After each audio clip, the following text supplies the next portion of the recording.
to ask that as a quiz question.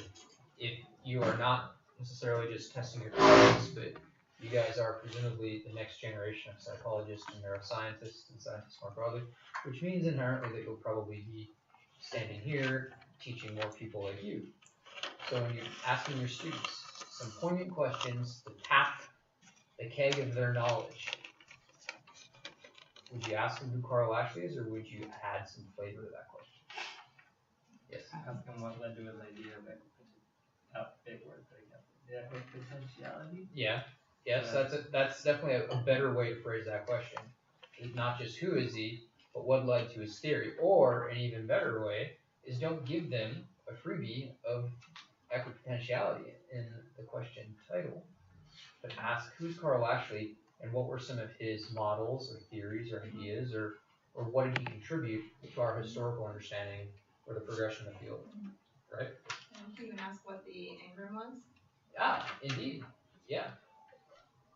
And if you want to be extra tough, you don't give them that word. You ask them what was it he was trying to find.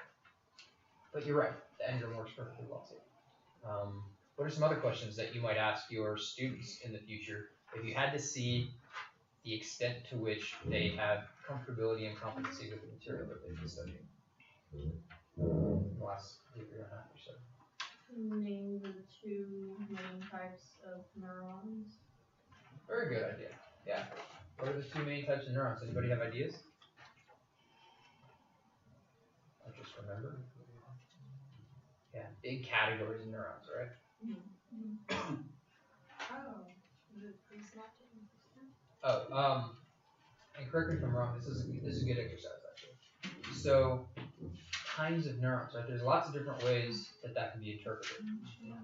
So if I asked you to name Two main cells in the nervous system. Ah, okay, yeah. See, it's a little trickier than you think, right? Oh, Yeah. All right. So if I would have asked you that for your quiz, what would you have wrote for your answer? Two main kinds of neurons. I would have gone with glial cells and neurons. Why are we laughing about that? Neurons is in the question. Yeah. Well, because would glial be a correct answer? No. I would have brought my test up to you and asked, what are you asking? Because there's... Exactly. All right. So I think last class, or maybe the class beforehand, you asked me a question of like, how would I write some questions? Yeah. This is kind of an exercise to kind of work through some ideas for how to be strategic in writing better questions, right? So what would be a better way to ask that if you were to rephrase it?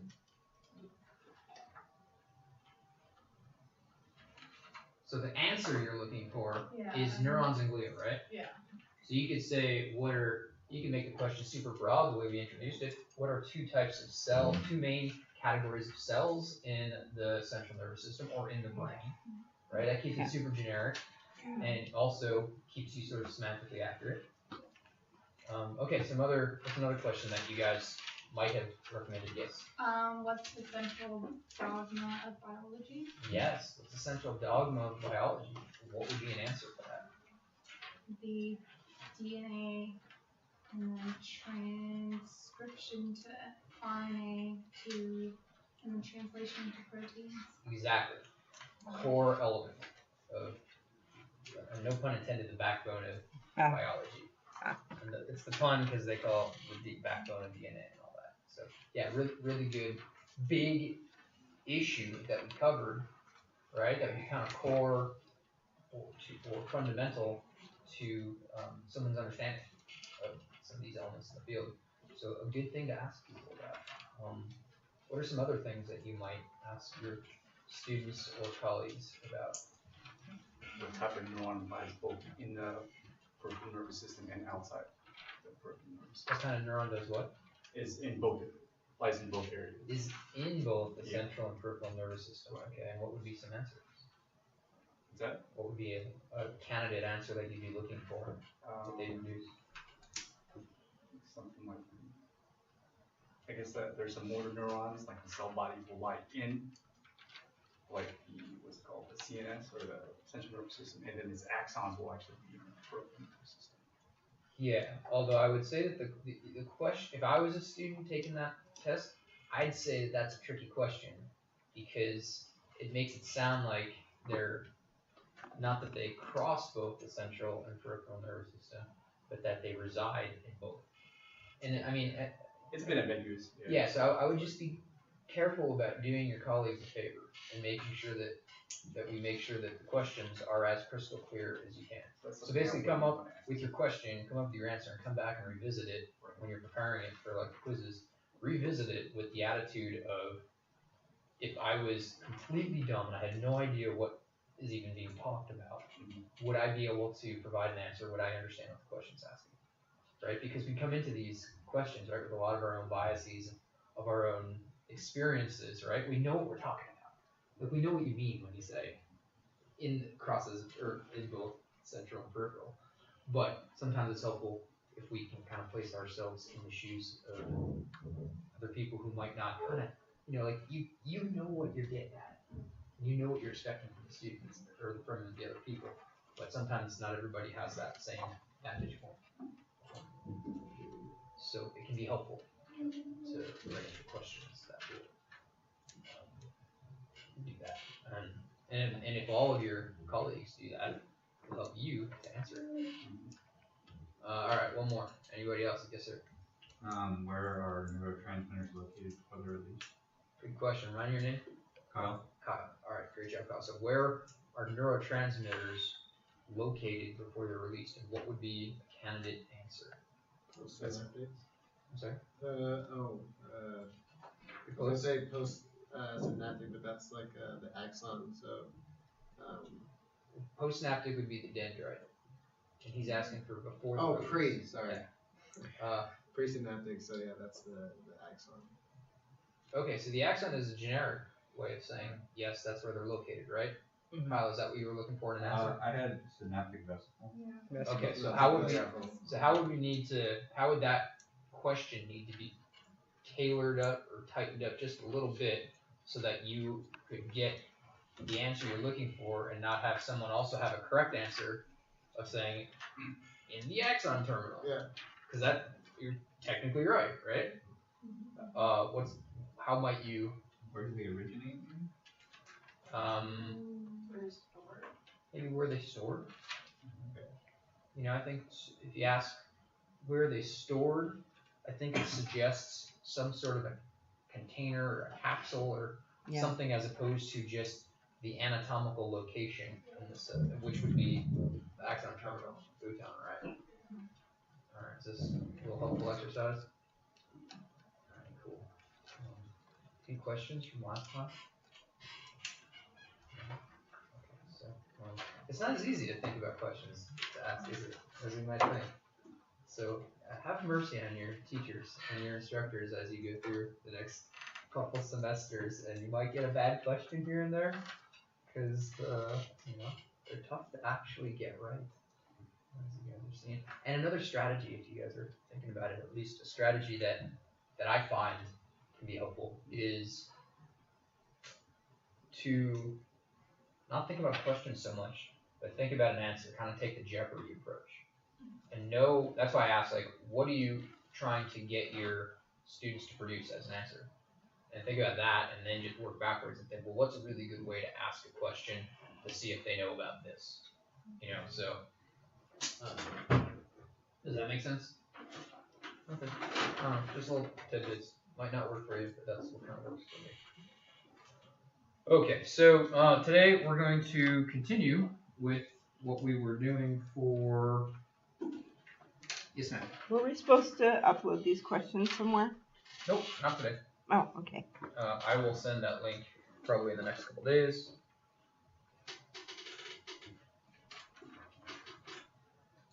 Do you guys find these kind of quiz elements useful as an exercise? Okay, so you'd like to continue and do the quizzes formally? Yeah, I like it. It's a good exercise. Yeah, I'll send that link out. A little bit, yes, sir. You said the quizzes will need our computers for it. Alright. Usually, I think I said it formally for the tests. Last year we did the quizzes on paper. Oh. I can think about doing them on the computer if you want, but honestly, I think it's a little easier just if you guys just bring some paper and just write it out, I think it just simplifies the process a little bit. Is that what you prefer? Trust me, the tests are going to be better digitized.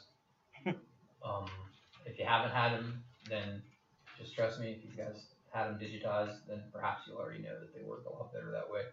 But these little quick sort of quiz things, I think they work a little bit quicker and nicer, especially with a small size class like we have. And we can do that. So, any other questions? Okay, so let's see here. Do you guys have good enough vision to see, or I should say, is the light and the projector okay here? Okay, cool. We'll see as more stuff comes on the computer. So, let's see here.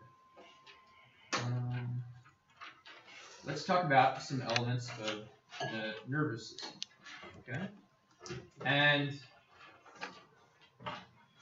let's see. When we talk about the nervous system, we kind of already had the idea introduced already. There are two main divisions of the nervous system. We're going to have what's called the central nervous system and the peripheral nervous system. The easy way to remember that is that everybody seems to kind of know intuitively or can dial into the idea that we have a brain and a spinal cord, and that seems to be like, no pun intended, our nerve center, right? Command center of the body, and that's just our central nervous system. The peripheral nervous system is everything else.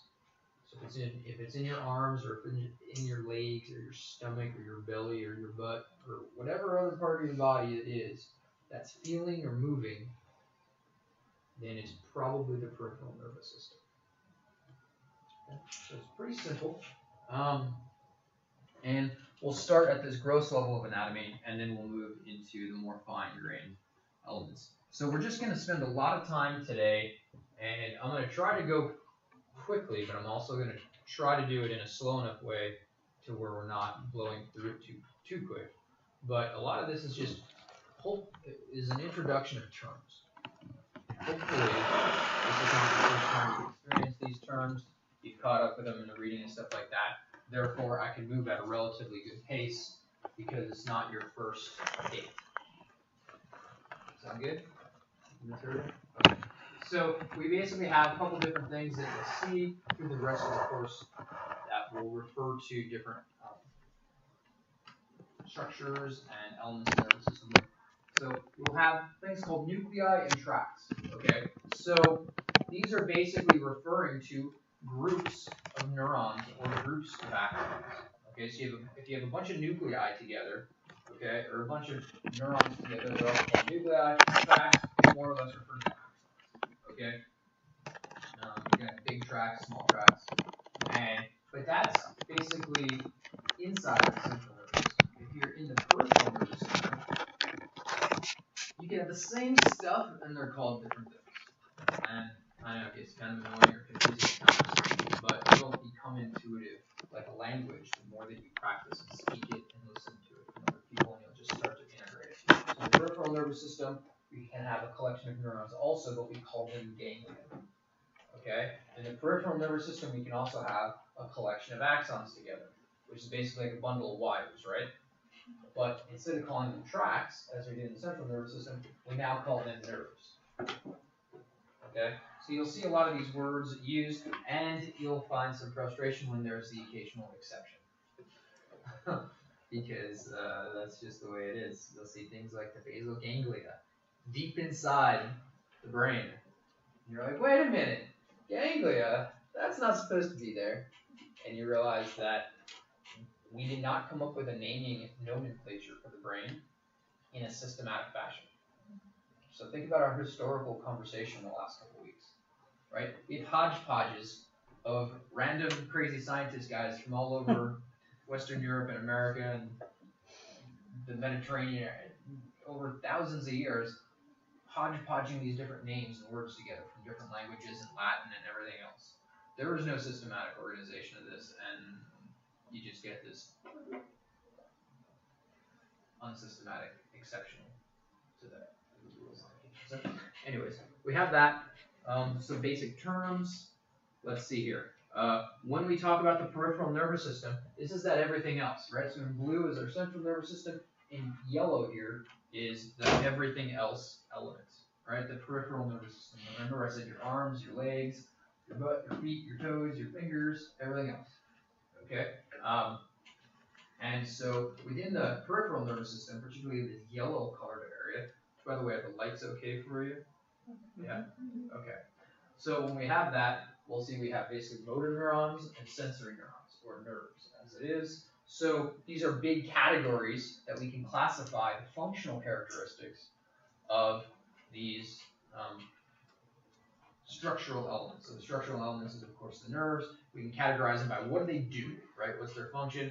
And when you paint with a really broad stroke at the coarsest level, they can be categorized by the functions of do they move stuff or do they feel stuff? So sensory neurons are basically going to convey information from the outside environment that we're interacting with back up into the body. They are our feelers. They are our detectors. Okay? So if you're blind and deaf and you need to survive in the world and figure out where am I and how do I get to where I need to be, you're going to walk around and try to use your sensory detectors to find out where you're at, right? So you're going to use those sensory neurons and the receptors that we'll talk about later on in lectures to give you information that can be transduced from our outside world. And then it gets sent in from the periphery to the central nervous system, rises up in the brain. The brain miraculously somehow makes sense of it in a way that we don't know yet exactly how that happens at a level of precision. And then the brain says, cool, I know what that is that you just felt.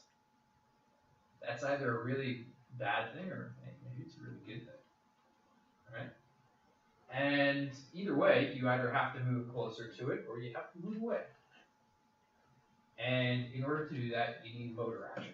And so we'll send a command back down to the spinal cord, and you'll have these other kinds of nerves that will actually be involved in sending signals to the muscles that will contract your muscles that move your bones. Because your bones are dumb, right? They don't have brains of their own, and they can't move on their own. They're just your structural, pieces of 2x4 and metal in our big robot, right? And in order to get them to move, you need these things that contract and squeeze, kind of like springs, right? So of course, our muscles. The muscles are just as dumb as the bones. They don't have a mind of their own either, and they don't know when to contract, nor can they contract just because they want to. They can only do that because a neuron sends a signal to them. We'll talk about that when we get into motor control lectures and stuff like that. But every great dance move that you have, and every poor dance move that you've seen your significant other exhibit, okay, it all is because of the nervous system. It has not very much at least to do with the muscles and the bones. Yes, ma'am. So we're basically looking at a very large, complicated feedback loop. That's Basically. one way of thinking about it, yeah. Okay.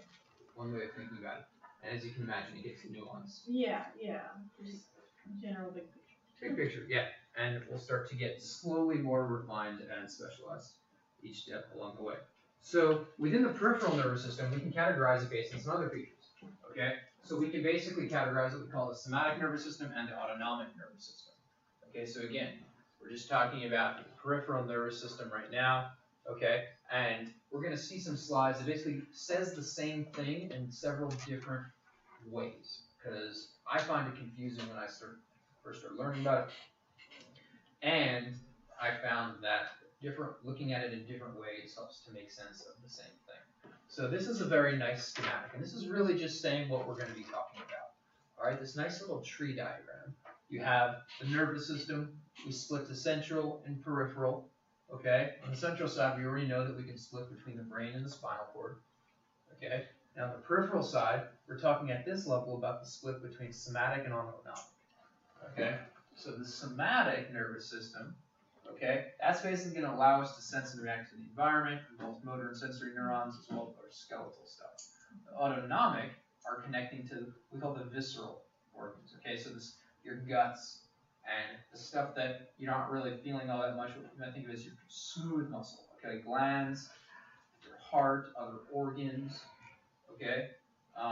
So we're going to see that they're divided into two other subsystems, we call the sympathetic and the parasympathetic. Okay, so that's what we're seeing here. We have somatic and autonomic, and autonomic itself gets subdivided into sympathetic and parasympathetic. Sympathetic and parasympathetic nervous systems are quite distinct. Think of them as on and off kind of switches. Okay, activation and deactivation, excitation and inhibition. They are served by different neurotransmitters. They accomplish different goals, and they operate in different ways. We're going to take a closer look at that as we move from that big picture down into the smaller refinements. Okay, let's see what else we got here. Okay, so when we talk about that somatic nervous system, okay, so again, we're not diving down into our autonomic just yet. We're still just looking at this top part, okay? We can see that we have basically two different categories. We have the cranial nerves, okay, and the spinal nerves, all right? Remember, nerves are those big collection of sort of nuclei and all that, right? And the cranial nerves are going to be nerves that innervate the head and the neck from the brain, okay, as well as some visceral organs, and they directly connect to the brain. All right, we're going to take a closer look at those. There's a handful of them. And then we also have some spinal nerves. So those are what's going to actually connect to the spinal cord. Okay, so let's see if we have some pictures of those as we move through. Okay, here's our cranial nerve. All right, they're very famous. Lots of classes and professors for decades of years have made people memorize all these painstakingly. You're not going to have to memorize all of these for this class because we have a lot more content to cover, but you should know them. All right, don't confuse. You don't have to memorize them for you don't need to know them. Okay, so that's a subtle but important difference. This isn't like one of those. This isn't an answer that I could have given last week or last class too. Do I need to know this for the test? Okay, yes, you need to know the cranial nerves. You don't have to have them memorized like crazy in terms of what numbers are which nerves. Okay, so they're all numbered with a Roman numeral. Okay, so 7 here, VII. All right, it's the facial nerve. It controls the tongue and the soft palate. Okay, you have the trigeminal nerve. Okay, which is also controlling elements of the face, the sinuses, and the teeth. Okay, so what we can see here, and we'll get into this other elements of neuroanatomy. So we're looking from the bottom of the brain up. This is actually where the spinal cord would connect into the brain. And this is the bottom of the brain, which is where you're going to be able to see the cranial nerves basically connect into the brain. Okay, so this is a really common way to just pick the cranial nerves, if not the only way to really depict them in comprehensiveness together. So you can see, like here, trigeminal. See how it splits into 3? Looks like a little pitchfork or Poseidon's trident, right? Poseidon's trident and trigeminal.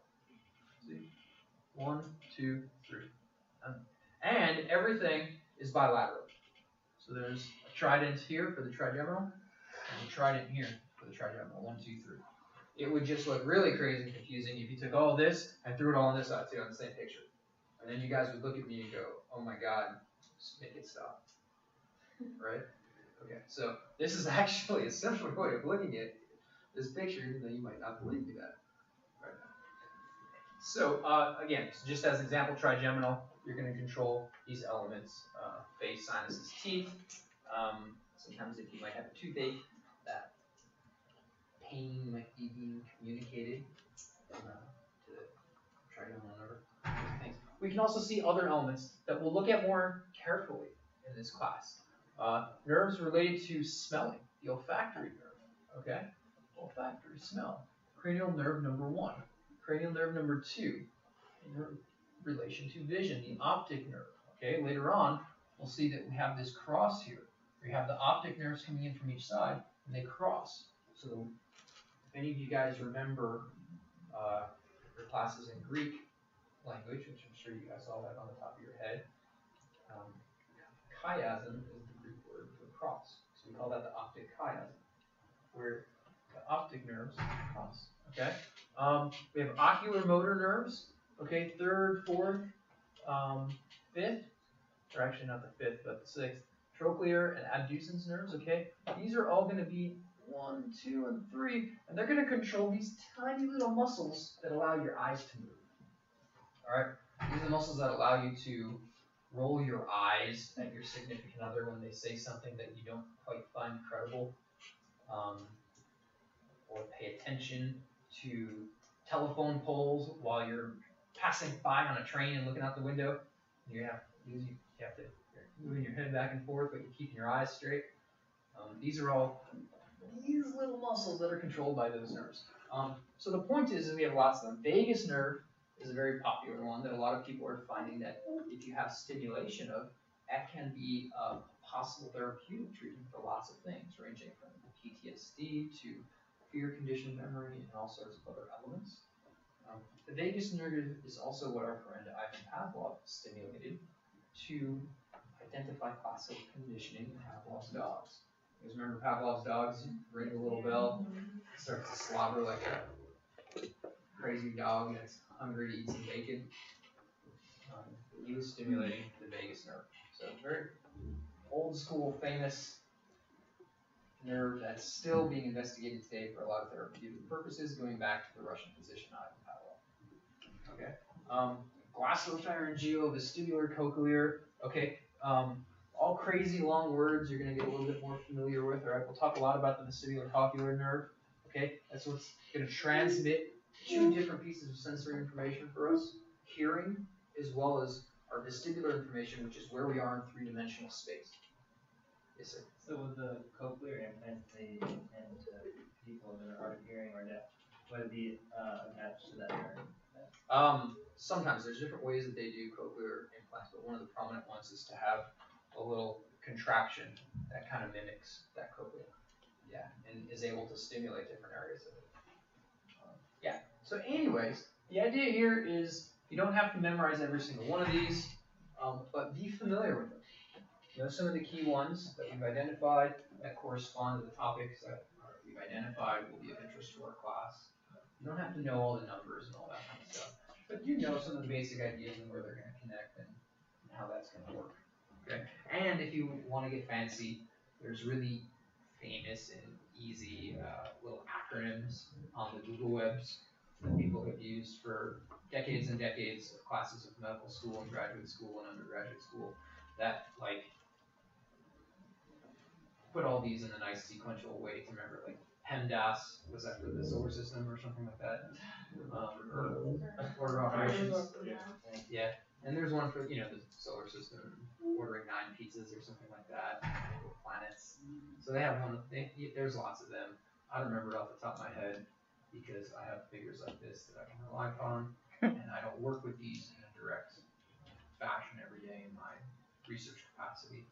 But if you're interested in some neuroscience fun, you can Google some of the ways that people remember that. I'm sure that there's some really nice clean ones and probably a couple dirty ones. And have some fun while you're studying. Alright, so those are some of the cranial nerves. This is another way that we can look at them, right? Nicely colored. Okay, so if any of you guys do your coloring books. I'm still, it should be done by Friday. I was wondering. Yeah, I'm on it. Alright. So you can see these work nicely to color. And especially if you start out with an empty one and you start to fill these in yourself, it can help to dial it in a little bit, give you some practice working with the anatomy. It's the next best thing to actually going in there with some forceps and actually working with the physical brain. And this is a lot cheaper and cleaner. And this takes away some of the Roman numerals and just tells you the name of them. And you can find those Roman numerals over there if you're so inclined. But that's the basic idea. 12 pairs, they're bilateral. And that's kind of the gist. Now, let's see here. Let me cruise through here. Now, in the spinal cord, we can look at some other characteristic features. Okay, so let's talk about how we look at some of these spinal nerves. Now, there's 31 pairs of them. Okay, and we can look at the spine. This is by the way a cross section of the spinal cord. So this would be like if you cut me like this, right? If you're playing Game of Thrones, you take your sword, you cut me right through here. Okay, so. Whoever your favorite character is in Game of Thrones, imagine they take their big sword and they right like that. So right across. All right. Now we characterize a few features. We have spinal cords, or spinal cord. This would be running vertically like this. But then we have these roots, and the roots can be ventral or they can be dorsal. Now we'll talk about these anatomical orientation terms in a little bit more depth. But dorsal typically means towards the back.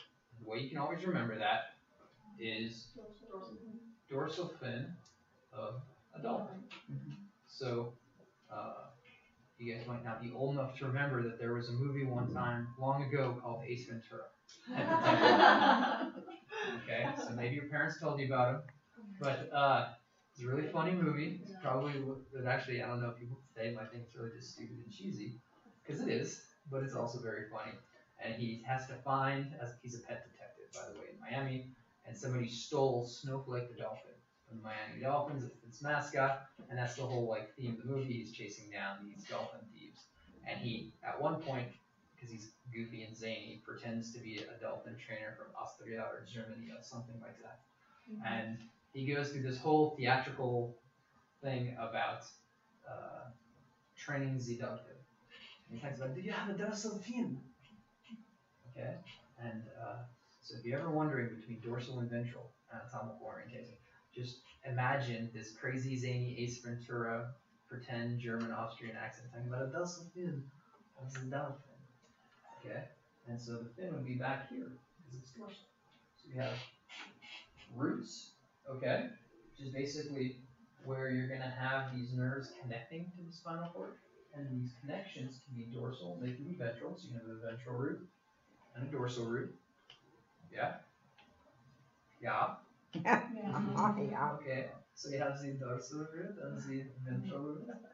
And we also have a ganglion. Remember we talked about that term ganglion? Right, a collection of nuclei? So that means there's a bunch of cell bodies in here. Okay? So we're going to have a dorsal root ganglion. We'll also have a ventral root ganglion. Okay? So you can have those types of elements. And we also have what we've introduced last class, the difference between white matter and gray matter. Alright, so white matter is myelinated axons, right? So a lot of these myelinated axons are running up and down the spinal cord, right? This is our big highway. Right? It's like Highway 5 in California, running straight up the middle, right up the pipeline. Right? And so connecting NorCal to SoCal. Right? NorCal being the brains. Sorry guys. Right? It's the top part, it's like the brain on top of the body.